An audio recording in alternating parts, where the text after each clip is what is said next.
IPS madam जिस रिक्शे पर बैठकर बनारस में घूम रही थी, वह निकला उनका ही पति।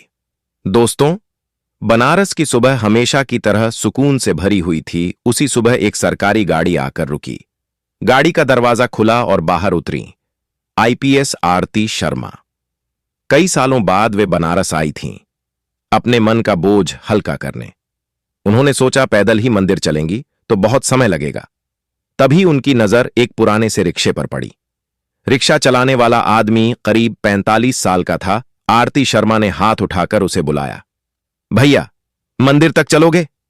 जी मैडम, बैठिए। आरती शर्मा रिक्शे पर बैठ गईं। कुछ देर तक दोनों खामोश रहे। फिर आरती शर्मा ने पूछा, तुम रोज यहीं रिक्शा चलाते हो? वह बोला, हां मैडम, कई साल हो गए। उसके जवाब में कोई शिकायत नहीं थी, न दुखों की लंबी कहानी, न मजबूरी का रोना। यहीं आरती शर्मा को अजीब सा लगा। वे बाहर देखने लगीं, मगर उनका दिल कहीं और भटक गया था। बार बार महसूस हो रहा था जैसे ये आवाज उन्होंने पहले भी सुनी हो, बहुत करीब से। अचानक आगे भीड़ बढ़ गई। रिक्शा चालक ने रिक्शा रोक दिया। मैडम, थोड़ा पैदल चल लें। आरती शर्मा नीचे उतरीं। 2-4 कदम चलीं। तभी पहली बार उन्होंने उस आदमी के चेहरे को ध्यान से देखा और उसी पल उनका दिल जोर से धड़क उठा। नहीं, यह मुमकिन नहीं है, उन्होंने खुद से कहा। इतने सालों में इंसान बदल जाता है, वक्त सब कुछ बदल देता है। शायद ये बस एक भ्रम हो। वे फिर रिक्शे पर बैठ गईं। थोड़ी देर बाद उन्होंने पूछा, तुम्हारा नाम क्या है? रिक्शा चालक कुछ पल चुप रहा, फिर बोला, मनोज शर्मा। यह नाम सुनते ही आरती शर्मा के होश उड़ गए। वही नाम जिसे उन्होंने सालों से अपने सीने में दफन कर रखा था। किसी तरह खुद को संभालते हुए पूछा, कहां के रहने वाले हो? मनोज ने कहा, पहले शहर में रहता था मैडम, अब यहीं हूं। उसके जवाब छोटे थे, मगर हर शब्द के पीछे एक अधूरी कहानी छुपी थी।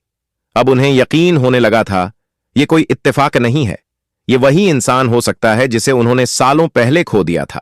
लेकिन इतनी बड़ी सच्चाई को मानना आसान नहीं था। मंदिर के पास आकर रिक्शा रुका। मनोज नीचे उतरा और बोला, मैडम, मंदिर आ गया। आरती उतरते वक्त कुछ पल उसे देखती रही। मनोज ने किराए के लिए हाथ बढ़ाया। पैसे देते हुए आरती शर्मा ने पूछा, तुम यहां अकेले रहते हो? मनोज बोला, हां मैडम, अकेला ही हूं। वह कुछ और पूछना चाहती थी, बहुत कुछ, लेकिन तभी मंदिर की घंटियां तेज बज उठीं। भीड़ दर्शन के लिए आगे बढ़ने लगी। मनोज शर्मा ने कहा, मैडम, मैं चलता हूं। और वह रिक्शा खींचते हुए आगे बढ़ गया। लेकिन आरती शर्मा वहीं की वहीं खड़ी रह गईं। आज उनका मन भगवान के दर्शन में नहीं था। उनका दिल उस रिक्शा चालक के पीछे चला गया था, जिसे उन्होंने एक साधारण आदमी समझकर रिक्शे पर बैठकर सफर किया था। वह शायद उनका ही अतीत था, उनका ही खोया हुआ रिश्ता था। दर्शन के बाद वह बाहर आईं और मंदिर के एक कोने में बैठ गईं। दिल सवालों से भरा हुआ था। अगर वह आदमी वही मनोज है तो यहां कैसे पहुंचा? इतने सालों तक कहां रहा? और सबसे बड़ा सवाल, उसने कभी उनसे मिलने की कोशिश क्यों नहीं की? दिल में हल्का सा गुस्सा भी था, लेकिन उससे कहीं ज्यादा एक अनजानी चिंता। कुछ देर बाद उन्होंने अपने सुरक्षा कर्मी को बुलाया और कहा, उस रिक्शा वाले को ढूंढ कर ले आओ। ज्यादा वक्त नहीं लगा। मनोज शर्मा मंदिर के पास ही एक पुराने पेड़ के नीचे बैठा मिला। शायद रोज की तरह भक्तों के बाहर निकलने का इंतजार कर रहा था। जब उसे बुलाया गया तो वह थोड़ा घबरा गया। उसे लगा शायद कोई शिकायत हो गई है। उसने सिर झुकाकर कहा, मैडम, कोई गलती हो गई क्या? आरती शर्मा ने पहली बार उसके सामने अपनी आवाज नरम रखी। नहीं, कोई गलती नहीं है, बस तुमसे कुछ बात करनी है। मनोज सोच भी नहीं सकता था कि इतनी बड़ी अफसर उसके साथ यूं बैठकर बात करेंगी।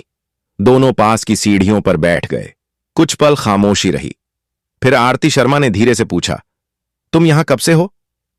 लगभग 7 साल हो गए मैडम। 7 साल। यह सुनते ही आरती शर्मा की आंखें भर आईं।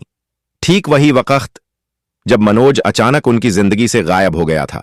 उन्होंने खुद को संभालते हुए पूछा, इससे पहले क्या करते थे? जो सामने आ गया वही करता रहा मैडम। जवाब छोटा था, लेकिन दर्द बहुत बड़ा। अब आरती शर्मा का दिल मान चुका था, सामने बैठा आदमी वही मनोज है, उनका पति। लेकिन वह चाहती थीं कि सच्चाई उसके मुंह से निकले। उन्होंने सीधा सवाल किया, मनोज, तुम भागे क्यों थे? यह सुनते ही मनोज जैसे पत्थर का हो गया। उसने इधर उधर देखा, जैसे कोई सुन तो नहीं रहा। मैडम, मैं भागा नहीं था, मुझे मजबूर किया गया था। किसने मजबूर किया और क्यों? जब आप आईपीएस बनी थीं, तब आपने बहुत लोगों के खिलाफ कार्रवाई की थी। कई लोगों का धंधा बंद हो गया था। वो लोग आपसे बदला लेना चाहते थे। उन्होंने मुझे निशाना बनाया। कहा गया कि मैं आपका नाम लेकर लोगों से पैसे मांगता हूं। फर्जी शिकायतें करवाई गईं, नकली वीडियो और फोटो बनाए गए। धीरे धीरे बात फैल गई कि आईपीएस का पति ही ठीक आदमी नहीं है। लेकिन तुमने मुझे बताया क्यों नहीं? बताने आया था मैडम, मगर आपके ऑफिस के कुछ लोगों ने कहा अगर मैं आपके पास आया तो मामला और बिगड़ जाएगा। कहा गया आपकी नौकरी खतरे में पड़ जाएगी। मैं डर गया। मैंने सोचा अगर मैं दूर चला जाऊं तो शायद आपकी इज्जत बच जाए। तो तुम सब कुछ छोड़कर चले गए? मनोज ने सिर हां में हिला दिया। मेरे पास न घर था न पहचान। जहां गया लोग कहते आईपीएस का पति है, जरूर गड़बड़ करेगा। आखिरकार बनारस आ गया। यहां किसी ने सवाल नहीं किए, बस यही कहा मेहनत करो, पेट भर लो। उसकी बातें सुनते सुनते आरती शर्मा की आंखें नम हो गईं। कुछ पल की खामोशी के बाद उन्होंने आखिरी सवाल किया, और तुमने कभी मुझसे मिलने की कोशिश नहीं की? रोज मन करता था आपसे मिलने का, लेकिन डर लगता था मैडम। सोचता था कहीं मेरी वजह से आपको फिर से नुकसान ना हो जाए। यहां आकर बस भगवान के सहारे जीने लगा। मनोज, तुमने बहुत बड़ा त्याग किया है, मगर अब चुप रहने का वक्त खत्म हो गया है। मनोज घबरा गया। मैडम, मैं नहीं चाहता कि आप फिर किसी मुसीबत में पड़ें। आरती शर्मा ने पहली बार पूरे यकीन के साथ कहा, अब मैं अकेली नहीं हूं, और जिन लोगों ने यह सब किया है उन्हें उनकी सजा जरूर मिलेगी। यह सुनकर मनोज की आंखों में डर और उम्मीद दोनों एक साथ उतर आए। क्या सच में अब कुछ बदल सकता है? अब सच्चाई बाहर आएगी। जो लोग समझते थे कि तुम्हें तोड़कर मुझे भी तोड़ देंगे, वो बहुत गलत थे। उसी रात आरती शर्मा ने उससे साफ कहा, अभी किसी को कुछ नहीं बताना है। अभी तुम सिर्फ मनोज नहीं हो, तुम मेरे पति हो। लेकिन दुनिया के लिए फिलहाल तुम वहीं रहोगे जो आज हो। हर कदम सोच समझकर उठाना होगा। अगली सुबह बहुत जल्दी आरती शर्मा की नींद खुल गई। मंदिरों के कपाट खुल रहे थे, साधु संत गंगा स्नान को जा रहे थे। बनारस की हवा में वही पुरानी शांति थी, लेकिन उनके दिल में अब तूफान उठ चुका था। उन्होंने अपने सुरक्षाकर्मी को बुलाया और साफ निर्देश दिए, मनोज को चुपचाप सरकारी गेस्ट हाउस ले आओ, बिना किसी शोर के, बिना किसी सवाल के। जब मनोज गेस्ट हाउस पहुंचा तो उसका दिल तेज धड़क रहा था। सालों बाद किसी सरकारी इमारत में कदम रखते ही पुराने जख्म जाग उठे। झूठे आरोप, बदनामी, अपमान, सब कुछ आंखों के सामने घूम गया। उसने घबराकर पूछा, मैडम, अगर किसी ने मुझे पहचान लिया तो? आरती शर्मा ने पूरे भरोसे से कहा, कोई नहीं पहचानेगा, और अगर पहचान भी लिया तो अब डरने की जरूरत नहीं है। कमरे में बैठकर आरती शर्मा ने एक एक बात फिर से पूछी। शुरुआत से बताओ, कौन कौन लोग थे? किसने क्या किया? एक भी बात मत छुपाना। मनोज ने गहरी सांस ली और बोलना शुरू किया। सब कुछ तब बिगड़ना शुरू हुआ जब आपने उस बड़े जमीन घोटाले पर कार्रवाई की थी। कई बड़े लोग पकड़े गए थे। आपके ऑफिस के कुछ लोग अचानक बदलने लगे। उसने बताया कैसे एक दिन कुछ लोग उसके पास आए और बोले, तुम आईपीएस के पति हो, लोगों की मदद करनी चाहिए। जब मैंने मना किया, उसी दिन से मेरे खिलाफ बातें फैलनी शुरू हो गईं। फिर मनोज ने कहा, एक दिन मुझसे कहा गया कि आप पर ऊपर से दबाव है। अगर मैं चुपचाप दूर चला जाऊं तो सब शांत हो जाएगा। थोड़ी देर की खामोशी के बाद मनोज ने एक नाम लिया, आपका पीए सुधीर वर्मा। सुधीर वर्मा, वही इंसान जिस पर आरती शर्मा ने आंख बंद करके भरोसा किया था। आरती शर्मा ने फौरन अपना लैपटॉप और फाइलें मंगवाईं। पुराने मामलों को खोलकर देखने लगीं। मनोज जो जो बता रहा था, हर बात फाइलों से मेल खा रही थी। जिन दिनों मनोज पर इल्जाम लगे थे, उन्हीं दिनों कई बड़े मामलों की जांच जानबूझकर धीमी कर दी गई थी। मैं बस यही चाहता था कि आप सुरक्षित रहें, मैडम। उसी दिन आरती शर्मा ने अपने सबसे भरोसेमंद अफसर को फोन किया। मुझे 7 साल पुराने कुछ केस की पूरी फाइलें चाहिए, बिना किसी को बताए। शाम होते होते वे फाइलें उनके सामने थीं और हर पन्ने के साथ सच्चाई अब और साफ होती जा रही थी। तारीखों में हेर-फेर था और सबसे चौंकाने वाली बात, कुछ अहम दस्तावेजों पर सुधीर वर्मा के दस्तखत साफ नजर आ रहे थे। अब आरती शर्मा को पूरा यकीन हो चुका था। ये कोई छोटी चाल नहीं थी, ये एक गहरी सोची समझी साजिश थी। रात को मनोज ने डरते डरते पूछा, मैडम, अगर आपने यह मामला उठाया तो बहुत लोग आपके खिलाफ खड़े हो जाएंगे। आरती ने कहा, अगर पुलिस डरने लगे तो अपराधी बेखौफ हो जाते हैं। अब ऐसा नहीं होगा। उन्होंने तय कर लिया था, जल्दबाजी नहीं, पहले सबूत मजबूत होंगे फिर कार्रवाई। मनोज को फिलहाल वहीं सुरक्षित रहने को कहा गया। उस रात मनोज देर तक सो नहीं पाया। बरसों बाद पहली बार उसे महसूस हुआ कि उसका दर्द सुना गया है, समझा गया है।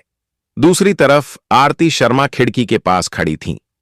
अब उनकी लड़ाई सिर्फ अपने पति के लिए नहीं है, बल्कि हर उस बेगुनाह के लिए है जिसे ताकतवर लोग कुचल देते हैं। अगली सुबह उन्होंने मनोज से कहा, अब हर कदम सोच समझ कर उठेगा, जो भी होगा सबूत के साथ होगा। मैडम, मुझे आपके फैसले पर पूरा भरोसा है।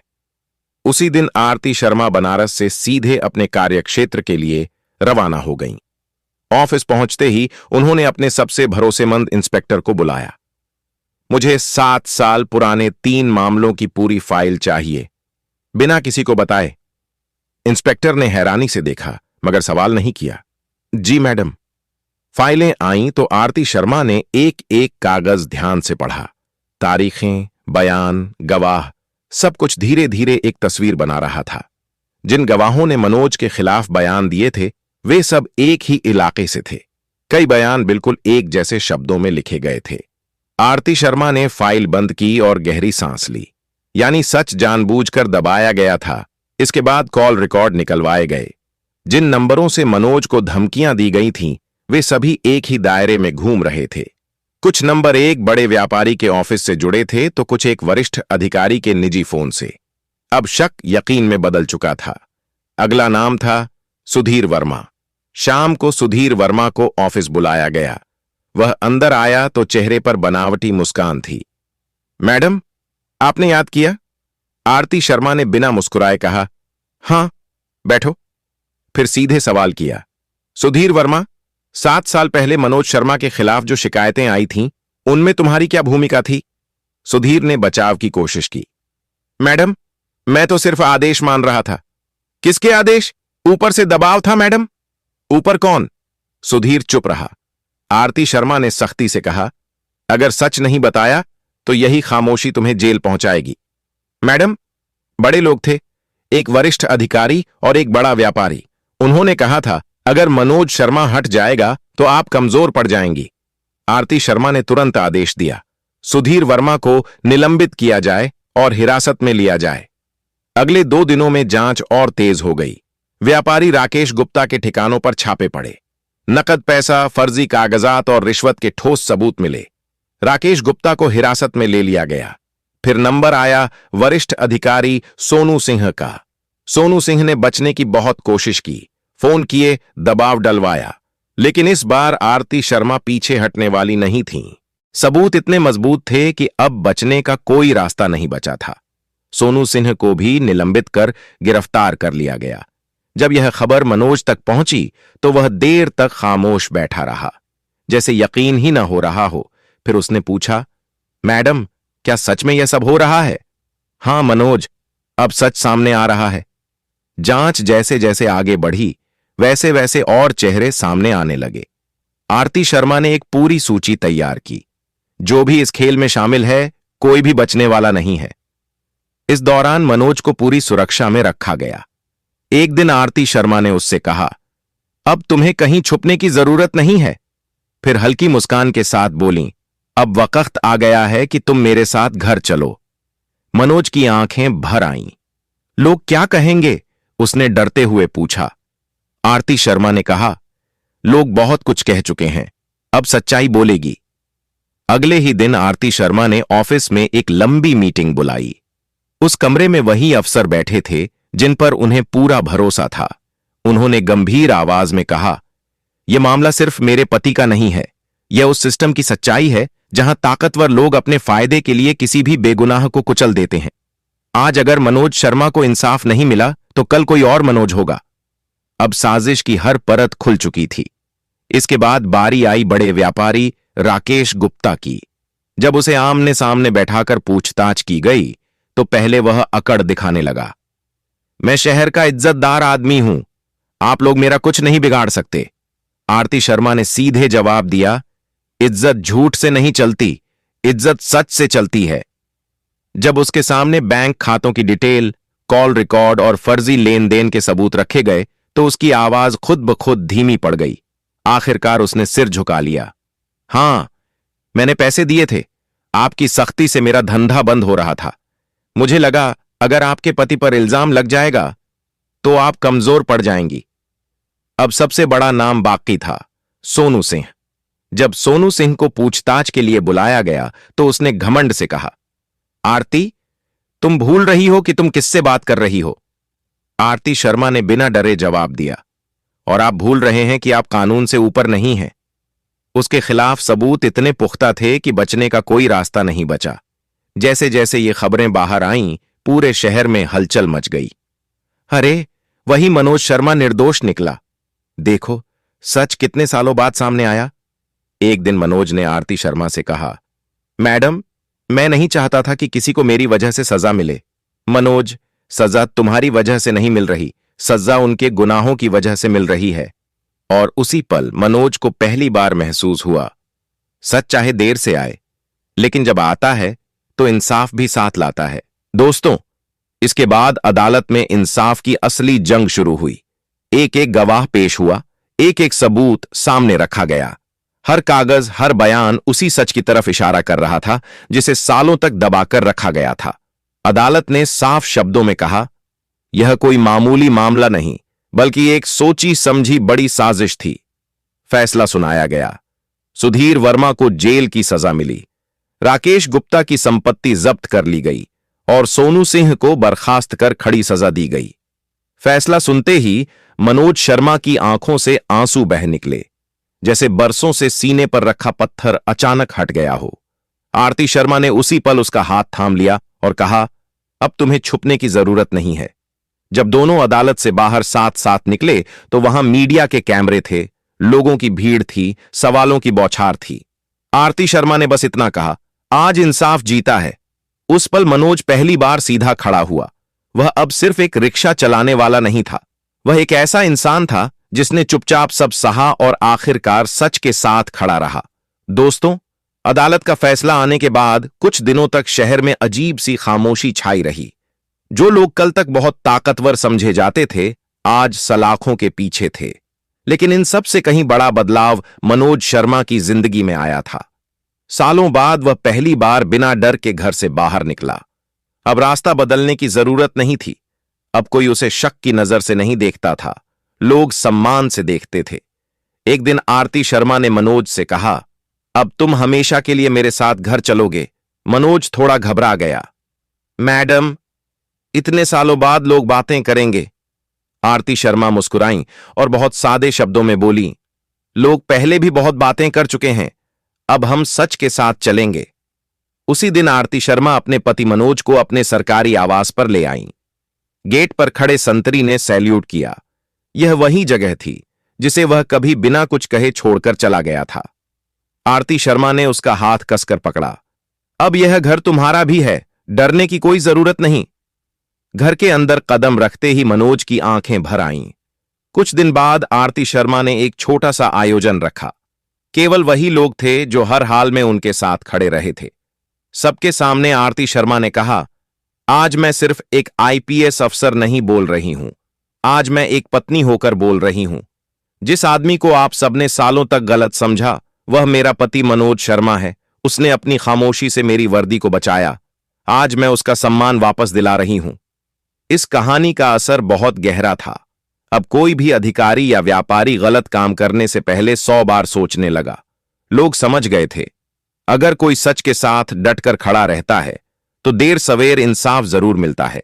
एक शाम आरती शर्मा और मनोज घर की छत पर बैठे थे। मनोज ने धीमे से पूछा, अगर वह दिन न आता, अगर आप बनारस न जाती तो क्या होता? आरती शर्मा कुछ पल चुप रहीं, फिर बोली, शायद सच फिर भी बाहर आता, मगर भगवान ने हमें खुद मिलवा दिया। बनारस ने मुझे बहुत कुछ सिखाया, सहना, चुप रहना और उम्मीद बनाए रखना। फिर मुस्कुराते हुए बोली, और मुझे यह भी सिखाया कि इंसाफ सिर्फ फाइलों में नहीं, रिश्तों में भी होता है। आज मनोज और आरती की जिंदगी पूरी तरह बदल चुकी थी, लेकिन उन्होंने अपने बीते दर्द को भुलाया नहीं, उसे उन्होंने एक सीख बना लिया। इस कहानी का अंत एक सुकून भरे यकीन के साथ हुआ कि सच को दबाया जा सकता है, झुकाया जा सकता है, मगर कभी खत्म नहीं किया जा सकता। यह कहानी हमें सोचने पर मजबूर करती है कि हम इंसान होकर भी कितनी बार इंसानियत भूल जाते हैं। मिलते हैं अगली कहानी में। आप सभी का दिल से बहुत बहुत धन्यवाद।